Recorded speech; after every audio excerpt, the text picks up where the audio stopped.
समाजमनाचा वेध आणि आपुलकीची सेवा देणारे आपले न्यूज चॅनल एरळा न्यूज। बोला पुंडलिक वरदे हरिविठ्ठल ज्ञानोबा माऊली तुकारामच्या जयघोषात ढोल ताशांच्या गजरात हजारो भाविकांच्या उपस्थितीत वडूज येथे श्री ज्ञानेश्वरी पारायण सोहळा आणि अखंड हरिनाम सप्ताहाची श्री सिद्धिविनायक रथोत्सवाने सांगता करण्यात आली आहे। सकाळी हरिभक्त पारायण श्याम महाराज आळंदी यांच्या हस्ते ज्ञानेश्वरी वाचनाची सांगता करण्यात आली।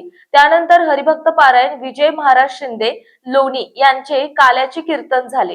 दुपारी 12:30 वाजता हरिभक्त पारायण विलास गरबारे यांचे श्री गणेश जन्माचे कीर्तन झाले। यावेळी परिसरातील हजारो भाविकांची पारायण मंडपात उपस्थिती होती। श्री गणेश जन्माच्या कीर्तनानंतर पुष्पवृष्टी करण्यात आली। त्यानंतर मंडपातील दहीहंडी फोडण्यात आली। दुपारी 1 वाजण्याच्या सुमारास पारायण मंडळाचे विश्वस्त, विविध मान्यवर आणि ग्रामस्थांच्या प्रमुख उपस्थितीत रथामध्ये श्रींची आणि श्री ज्ञानेश्वरी माऊलींची प्रतिमा ठेवण्यात आली। बोला पुंडलिक वरदेचा गजर करीत रथोत्सव मिरवणुकीला सुरुवात करण्यात आली। मिरवणुकीत वाद्यवृंद संच सहभागी झाले। सगळीकडे ज्ञानोबा माऊली तुकाराम पुंडलिक वरदे हरिविठ्ठलचा जयघोष दुमदुमत होता।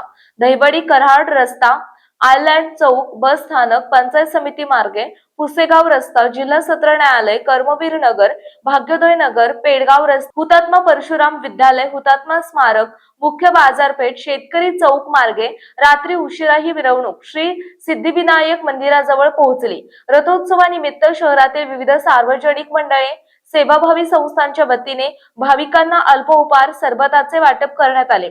शहरात तसेच विस्तारित भागातील सुयोग नगर, कर्मवीर नगर, भाग्योदय नगर, पेडगाव रस्ता येथे महिलांनी रस्त्यावर सडा रांगोळी काढून रथ मिरवणुकीचे स्वागत केले।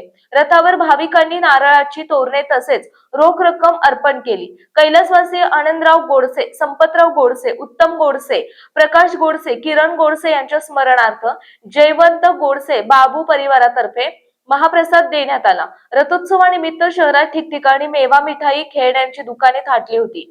बाजार पटांगण परिसरात लहान मोठ्या आकारांचे पाळणे दाखल झाल्याने शहराला यात्रेचे स्वरूप प्राप्त झाले होते। दरम्यान रथोत्सवानिमित्त साप्ताहिक एरळा दर्शनने प्रसिद्ध केलेल्या पुरवणीचे प्रकाशन मान्यवरांच्या हस्ते करण्यात आले। दरम्यान सिद्धेश्वर कुरोली नायकाची वाडी येथेही गणेश जयंती उत्सव मोठ्या उत्साहात साजरा करण्यात आला। या निमित्ताने दोन्ही गावात भजन कीर्तनाच्या कार्यक्रमाबरोबर मोठ्या प्रमाणात अन्नदानही करण्यात आले। हल्ली बेरोजगारांची समस्या प्रचंड आहे आणि याच बेरोजगारीने ग्रस्त असणारा अजय विलास बागल आत्रखटाव यानं श्री गणरायाच्या चरणी गतवर्षी एक मागणी केली, हे गणपती बाप्पा माझ्या नोकरीचं काम होऊ दे। येरळवाडीचे नागरिक असणारा हा युवक अजय विलास बागल श्री गणरायाच्या चरणी त्यानं विनंती केली की श्री गणराया, मी प्रामाणिकपणे कष्ट करतोय, मी तुझ्या चरणी लीन झालेलो आहे आणि माझं नोकरीचं काम जेवढं होतं। मंडळी, खऱ्या अर्थानं पुणे रेल्वे पोलीस मध्ये अजय विलास बागल याच्या हाक्याला श्री गणराय धावून आले आणि अशक्य ते शक्य करून दाखवलं। आणि त्याच वेळेला नवसा प्रित्यर्थ गणेश अजय बोलला होता की तुला मी 1 तोळा सोनं वाईल, आणि आज हे 1 तोळा सोनं घेऊन अजय त्याच्या आई साहेब या ठिकाणी आले आहेत। आपण काळजी वाजवली की खऱ्या अर्थानं आपल्या सगळ्यांचे शुभाशीर्वाद, श्री गणरायांचे शुभाशीर्वाद अजयच्या पाठीशी आहेत। मी पुन्हा एकदा अजय विलास बागल यांच्या आई साहेब आणि अजय या दोघांचा यथोचित सन्मान आणि सत्कार या ठिकाणी करू इच्छितोय।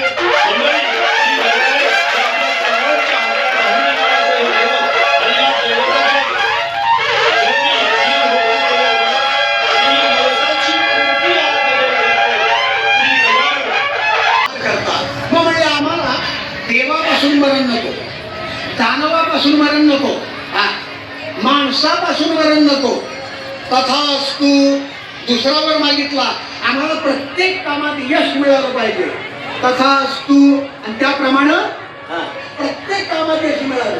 त्या देवांतकानं देवानं त्रास दिला। इंद्रादी देव पळून गेले, हो, देवांच्या पत्नीनं सुद्धा लपून बसावं लागलं। सगळीकडे जिकडे तिकडे त्यांनी आपली मंडळी नेमली, देवाला त्रास झाला। नरांतकानं त्याच्या भावानं मृत्यूलोकात थैमान घातलं, यज्ञयाग बंद पाडले, उत्सव बंद पाडले आणि त्यानं मृत्यू लोकामध्ये ताबा मिळवला.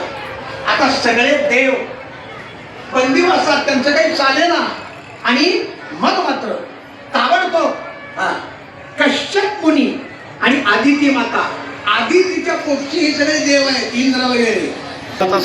प्रधान रूप गणेशाचे, ओंकार प्रधान रूप गणेशाचे, जन्मस्थान ओंकार प्रधान रूप गणेशाचे, ओंकार प्रधान रूप गणेशाचे.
प्रतिनिधी शरद कदम, AS मुल्ला. आपल्या भागातील महत्त्वाच्या बातम्या पाहण्यासाठी आजच आमच्या एरळा न्यूज चॅनलला यूट्यूबवर सबस्क्राईब करा आणि बेल आयकॉन प्रेस करा.